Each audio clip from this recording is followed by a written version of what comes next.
रघुनन्दन रघुनन्दन रघुवर सेवन रघुपति चायन शतयोजन शतशतयोजन शरधि नियोजन शर परिलंघन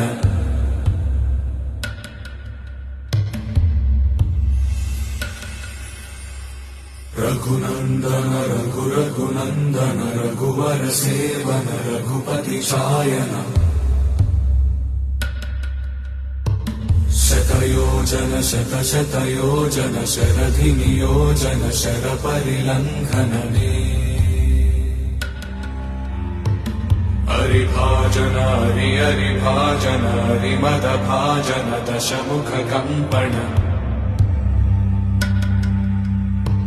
बड़वाकृत बड़